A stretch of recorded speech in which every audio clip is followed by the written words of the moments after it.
Assalamualaikum warahmatullahi wabarakatuh.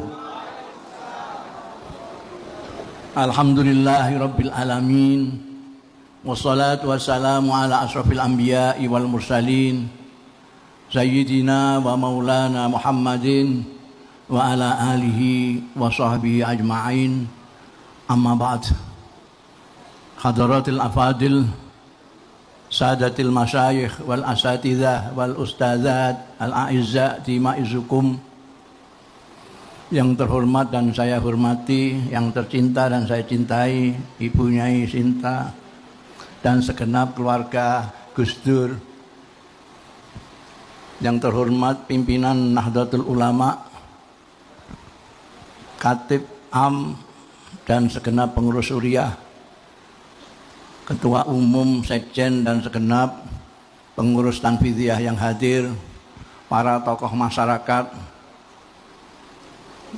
ibu-ibu, bapak-bapak, saudara-saudaraku sekalian yang saya cintai, rahimakumullah.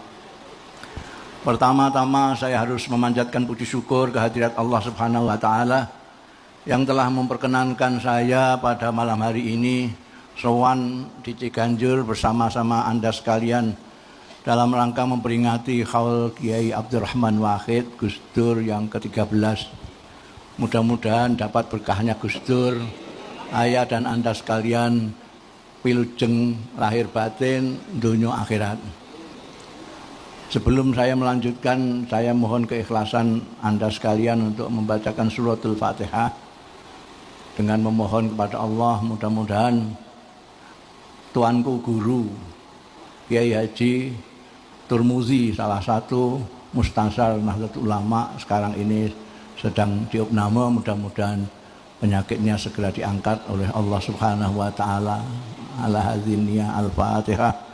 Billahi minasyaitonir bismillahirrahmanirrahim. Ar-Rahmanir-Rahim. Iyyaka na'budu wa iyyaka nasta'in. Ihdinas siratal mustaqim. Alaihim ghairil maghdubi 'alaihim. Hadirin hadirat sekalian yang saya hormati, di sini banyak yang lebih pantas untuk memberikan tausiah. Di sini ada Profesor Dr. Kiai Haji Imam Istiqlal,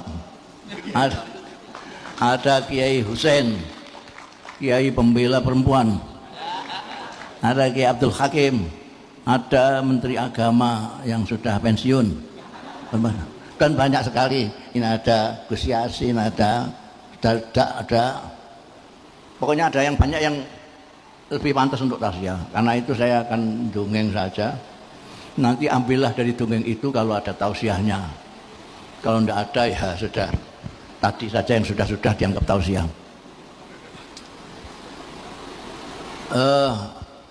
Ini cerita dari pelaku sejarah. Saya pelaku sejarah. Jadi nanti Pak Sekjen catat semua ini untuk didokumentasikan ya. Depan saya ini sangat penting. Ini penting. Jadi saya mulai yang awal sekali. Saya berapa list? Saya dikasih waktu berapa menit? Nanti subuh katanya. Wah, ini bagus kalau sampai subuh. Saya mulai dari awal sekali.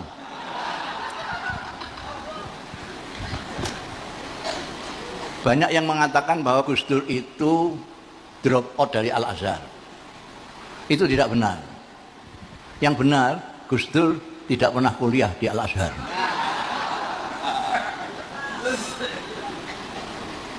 Jadi Gus Dur lebih dulu datang sebelum saya, tapi beliau entah sibuk apa, pokoknya sibuk lah, sehingga tidak sempat untuk daftar kuliah. Ketika saya daftar kuliah, beliau tanya sama saya nggak tahu Gus Dur itu, begitu ketemu saya langsung akrab.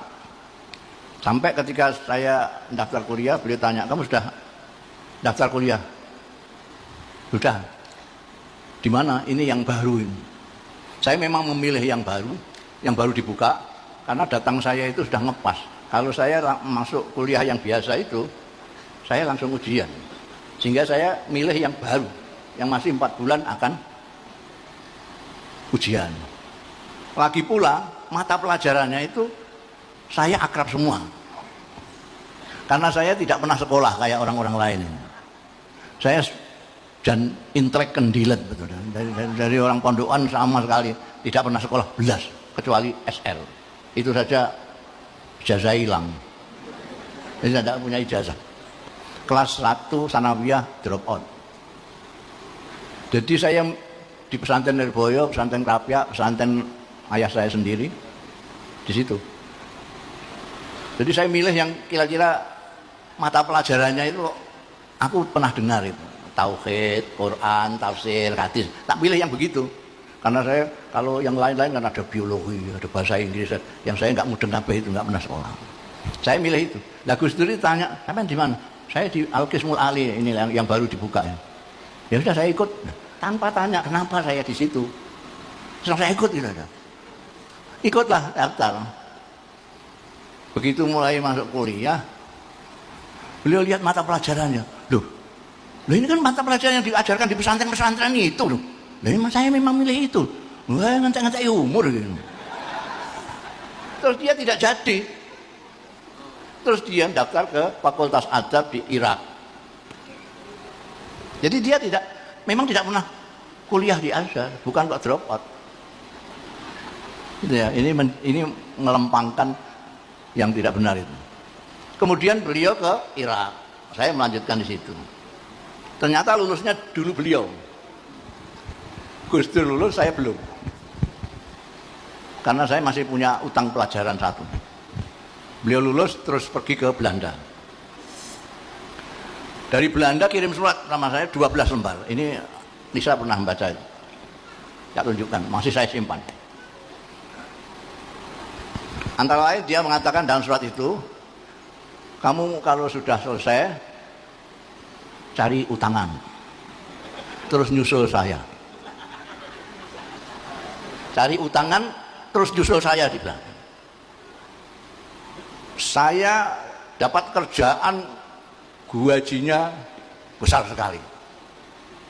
Sampai juga sudah saya carikan pekerjaan yang gajinya juga besar. Belakangan ini kawan saya yang di Belanda yang disuruh carikan kerjaan beliau ini cerita sama saya, Gus Dur waktu ketika datang itu saya mau dicarikan pekerjaan yang bayarannya besar. Wah Gus, kalau pekerjaan yang gajinya besar di sini itu, yang tenaganya besar, itu kasar sekali. Nggak apa-apa, pokoknya gajinya besar. Terus dicarikan dapat pekerjaan ngepel kapal induk. Itu memang berat sekali. Kata kawan saya itu kalau jam 5 itu pulang itu Gus Dur, oli tok itu. Demi untuk dapat. Lah sampean sudah saya suratnya kepada saya dan sampean sudah saya carikan pekerjaan yang gajinya juga besar meskipun tidak sebesar gaji saya tapi besar juga. Yang saya sesuaikan dengan keahlian sampean. Yaitu bagian nggawe reklame. Gambar-gambar reklame itu. Karena dia tahu saya suka gambar-gambar itu. Digalekno menggawe. Itu rapi suratnya itu. Nanti sekian bulan gaji kita berdua sudah bisa kita belikan mobil second. Nanti kita pulang lewat darat setelah sekian bulan memakai mobil second itu. Kawan-kawan yang akan kita lalui sudah saya hubungi semua, saya sudah surati semua.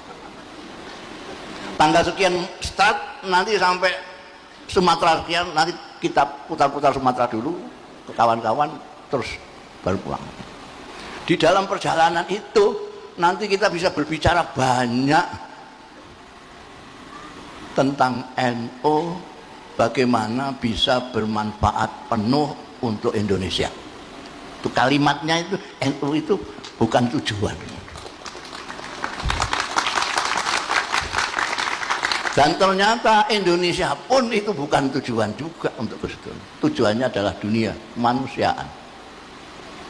Ini saksinya ini Yahya Khalil Stakuf ini muridnya, ngaku tidak mengaku dia ini muridnya Gus Dur, mbak diangkat jadi juru bicara.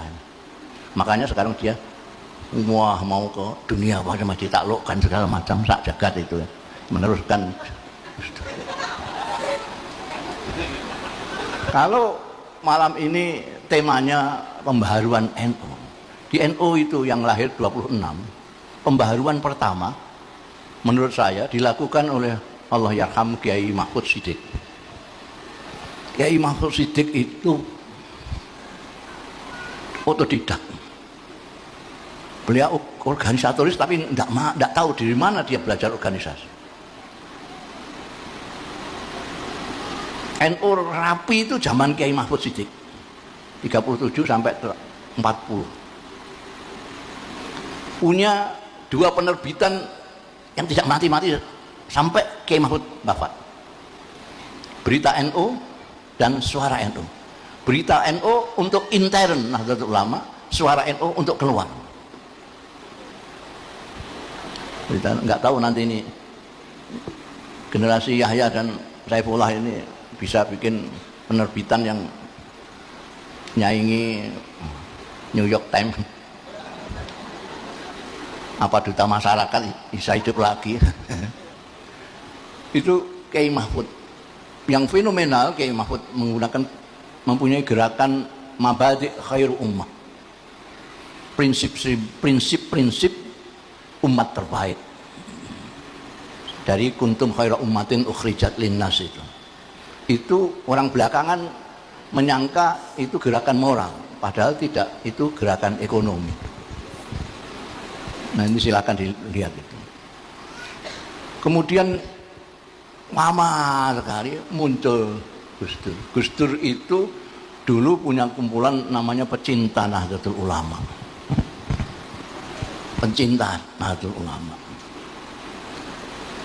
Memikirkan mulai dari kiai-kiai dulu itu sudah enak-enak di pesantren kok bikin Jamiah Nahdlatul Ulama itu untuk apa? Dipikir dan dibahas. Ketemu di mana-mana dibahas itu. Sampai kalau tadi ada diceritakan tentang apa namanya khitoh kembali ke tahun 26, itu sebetulnya bukan kembali ke 26, ya khitoh Nahdlatul Ulama. Kalau kembali ke 26 itu NU waktu jadi partai Pak Idham itu tahun 74 itu ada Kombes NU ketika Pak Harto membonsai NU menjadi satu dengan P3, lalu mengeluarkan Kombes mengeluarkan itu tadi kembali ke khitoh 26. Artinya biar yang dibonsai itu hanya politiknya saja, pendidikannya dan lain sebagainya masih tetap seperti khitoh 26. Tapi kalau yang khitoh Nahdlatul Ulama, utusan Munas kemudian dikukuhkan dalam Muktamar Nahdlatul Ulama Situbondo, itu konsepnya diawali dari yang pecinta NU. Ada grup 24, grup 24 ini menunjuk tim 7 ini ketuanya Gus Dur. Ini yang kemudian membuat draft tentang khitoh Nahdlatul Ulama dan program-program kegiatan Nahdlatul Ulama. Dan itu di Munas Situbondo disepakati, di Muktamar dikukuhkan lagi. Seperti yang dikatakan Ketua Nahdlatul Ulama tadi, Kiai Yahya Khalil, di Muktamar Situbondo Gus Dur bukan sengaja, bukan apa namanya kebetulan, Gus Dur memang didorong oleh semua orang untuk menjadi ketua pada waktu itu, untuk membuka wawasan Nahdlatul Ulama. Ketika itu Gus Dur bilang cukup 1 periode untuk membuka wawasan NU ini, sehingga nanti akan kita lihat pada zamannya Gus Dur itu khitoh Nahdlatul Ulama itu jelas ditulis di situ bahwa Nahdlatul Ulama itu khidmahnya bukan untuk orang Islam, apalagi untuk NU saja, tapi untuk masyarakat, untuk kemanusiaan. Sayangnya orang-orang NU termasuk pengurusnya itu jarang baca khitoh itu, padahal cuma 9 butir. 9 butir. Gus Dur menyatakan cuma 1 periode, 1 periode selesai nanti, sudah. Tapi beliau lupa kelakuannya orang NU itu. Kalau sudah seneng. Jadi muktamar berikutnya di Yogyakarta, meskipun banyak hantaman dibully bahasa sekarangnya, bully sana sini, Gus Dur terpilih secara aklamasi. Di Kerapia itu aklamasi, tidak ada pilihan. Kemudian Gus Dur setelah itu sudah ini nuruti wong NU 1 periode ini. Bariku wis aku leren.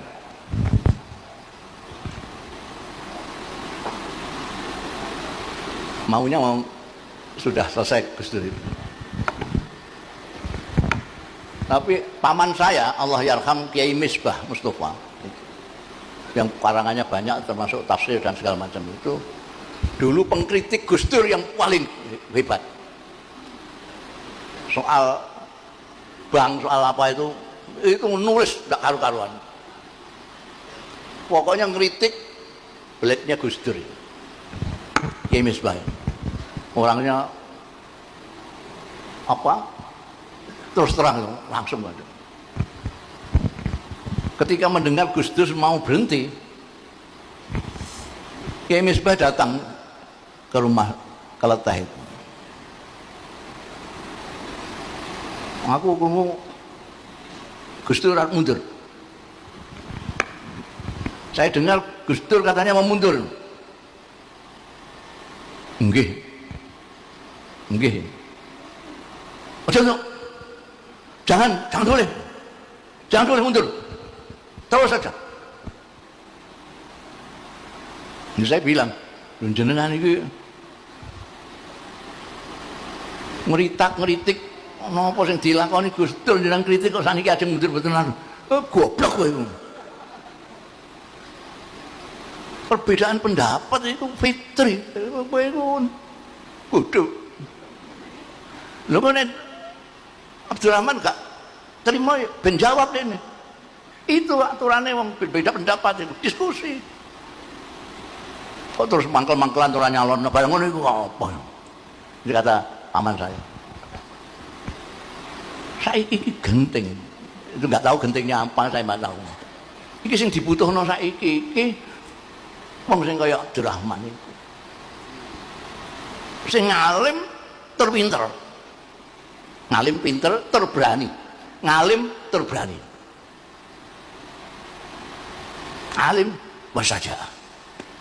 Nek ngalim tok ora wani jereh. Iki engko ora iso apa-apa. Gak ono gunane iki kok. Iki ngene ngarep kan. Nek wani tok tapi enggak ndek ilmu, iku nabrak-nabrak koyo celeng. Perlu kau kandai. Lanjutkan dia. Ya, aku tan Jakarta nemoni. Kami ke Jakarta. Ternyata menghadapi Cipasung itu memang kondisinya luar biasa. Pak Harto itu udah kepingin menguasani NU dengan cara membonsai di P3 tidak kasil. Yang dirah Gus Dur. Kok Gus Dur nggak berani? Ya sudah, habis. Selesai NU di Cipasung. Gus Dur ketua NU nggak boleh naik panggung. Gila itu Soeharto. Ketua NU, sing duwe gawe nggak boleh menang-menangan seperti itu. Tapi Gus Dur di belakangnya kiai-kiai se-Indonesia. Sampai sing istighosah itu ndak karu-karuan. Akhirnya menang. Coba kok enggak Gus Dur sembuh. Loh itu menggunakan bermacam-macam cara untuk jatuhkan Gus Dur. Dan kemudian ternyata Gus Dur berhasil menyelamatkan NU, meskipun sampai situ masih tetap ontran-ontran yang tidak berarti, karena NU ini memang didirikan oleh orang-orang yang mukhlis, ya orang-orang yang ikhlas, yang tidak punya pamrih apa-apa. Jadi hati-hati kalau dengan NU, wani-wani sekualat, enan kualat. Umpamane wani NU, wani Gus Dur, wis kualate double-double. Sampai sampai ada kiai yang nyateti kilo-kilo sing kualat-kualat iki. Sampai kalau mau daftarnya nanya Gus Yasin, ini Gus Yasin punya catatan. Orang-orang yang kuat, jadi jangan. Jadi pembaruan NU terutama dari segi pembukaan wawasan orang NU yang selama ini hanya mengurusi dirinya sendiri menjadi mengurusi orang banyak. Dari memikirkan NU sebagai ghoyah, tujuan hidup, hanya sebagai wasilah untuk kepentingan Indonesia. Dulu ada kawan eratnya Gus Dur namanya Allahyarham Dr. Fahmi Saifuddin, putranya Pak Saifuddin Zuhri, kakaknya Menteri Agama mantan ini, Lukman Saifuddin. Dua orang ini mempunyai pikiran yang sama bahwa NU bukan hanya bisa untuk berkhidmah, memberikan manfaat kepada bangsa Indonesia, tapi untuk dunia. Dan dua orang ini berpikir terus. Sayangnya ketika Gus Dur dilantik jadi presiden, Dr. Fahmi di rumah sakit tidak bisa apa-apa. Maka salah satu kunjungan pertama presiden pada waktu Gus Dur nilai Dr. Fahmi. Dr. Fahmi nangis, Gus, ternyata sampean sudah bisa jadi pemimpin bangsa, pemimpin negara, saya tidak bisa bantu apa-apa. Kata Gus Dur, ya masih Gus Dur itulah, tenang Mi, kamu tidak usah mikir itu. Saya sekarang ini kalau berobat tidak bayar. Banyaknya dari mesti ya presiden obat berapa bayar itu. Jadi kalau saya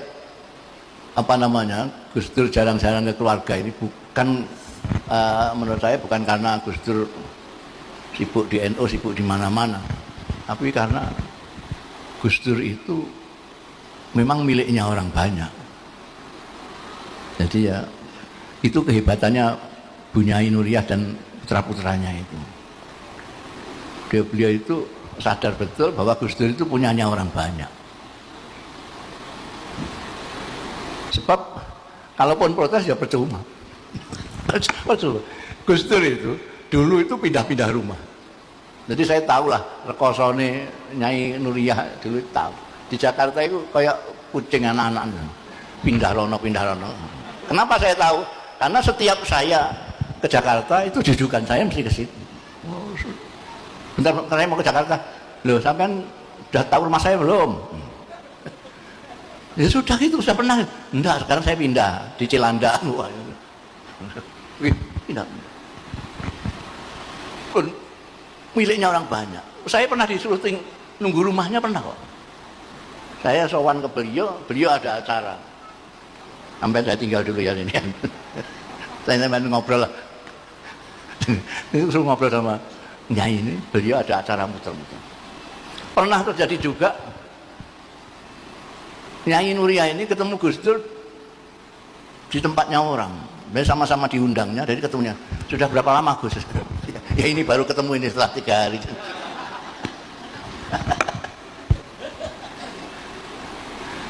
Itu Gus Dur miliknya orang banyak dan miliknya Gusti Allah Ta'ala. Karena itu Gus Dur itu meskipun presiden, satu-satunya presiden di dunia yang tidak punya dompet. Ini presiden tidak punya dompet. Presiden tidak punya dompet. Saya saja dompetnya 2, rupiah dan dolar.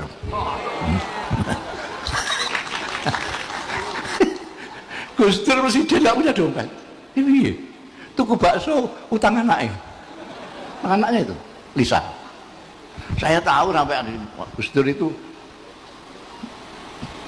pernah saya sampai itu itu kan dahulunya Kanjeng Nabi itu kan semua itu punya hak. Inna li jasadika alaika hak, inna li ahlika alaika hak. Ini keluarga sampean tinggal. Loh, sampai nanti saksikan sendirilah. Meskipun saya jarang-jarang ketemu keluarga, tapi kualitasnya. Dia begitu. Dia selalu bisa menjawab itu. Dia semua aku tak delok kualitasnya kayak apa. Memang luar biasa. Dengan putra-putranya itu. Enggak pernah kok putranya begini-begini terus dilarang-larang, enggak pernah. Asal bisa menjelaskan, kowe kok ngene kok apa nak? Tujuanmu apa? Kalau bisa menjelaskan, ya. Tidak pernah nek urusannya di luar terus digawa ning omah, ya mumet kabeh wong sak omah. Wong urusane semua akeh. Itu ya, Gus Dur. Jadi seperti hanya ketua NU tadi yang yakin bahwa Gus Dur itu wali. Dengan alasannya sendiri. Alasan pribadi dan sosiologi tadi. Karena kalau saya tidak pakai alasan. La ya'riful wali ilal wali.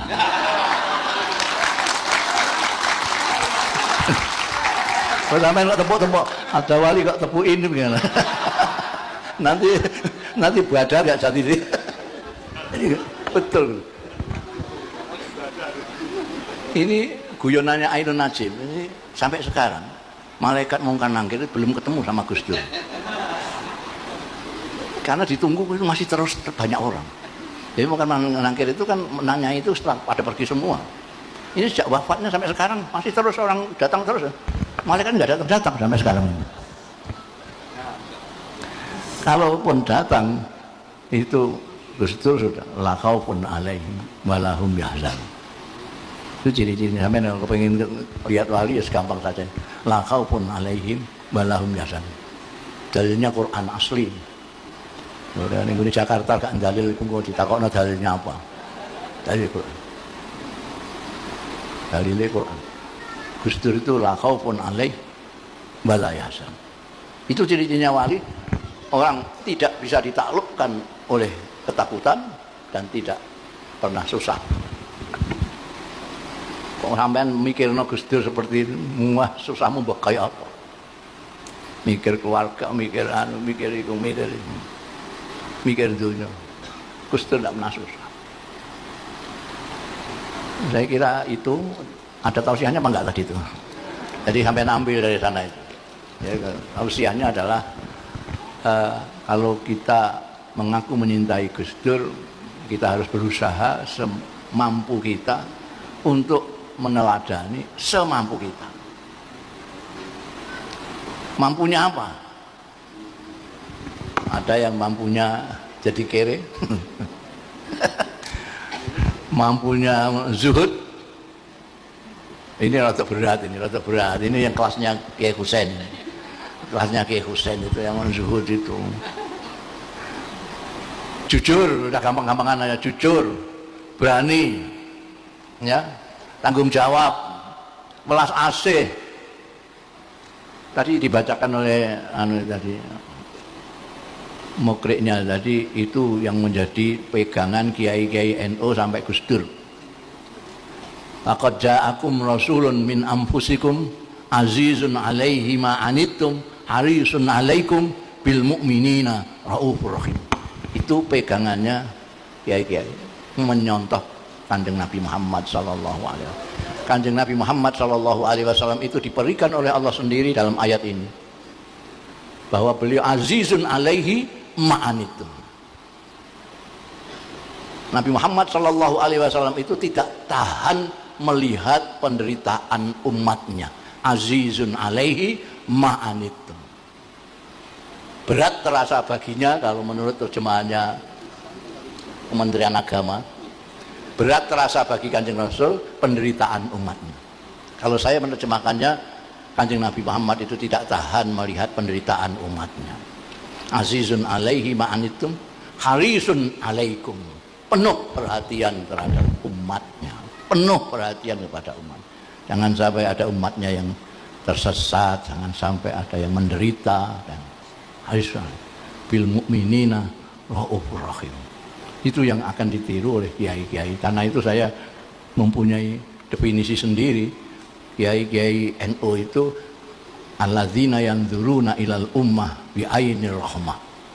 Kiai-kiai NU itu adalah kiai-kiai yang melihat umat dengan mata kasih sayang. Melihat orang tidak tahu diberitahu, melihat orang bodoh dikasih pengajian, melihat orang yang ya kayak Gus Dur contoh yang paling jelas. Mudah-mudahan ini bisa menjadi fatwa yang bermanfaat untuk diri saya dan Anda sekalian. Saya kira cukup, Nyai. Wallahu yuwaffiquna ila ma fi khairul Islam wal muslimin, khairun nahdlatul ulama wa nahdin, wa khairu Indonesia wa Indonesiin. Astagfirullahaladzim li wa lakum wal afu minkum. Assalamualaikum warahmatullahi wabarakatuh. Waalaikumsalam.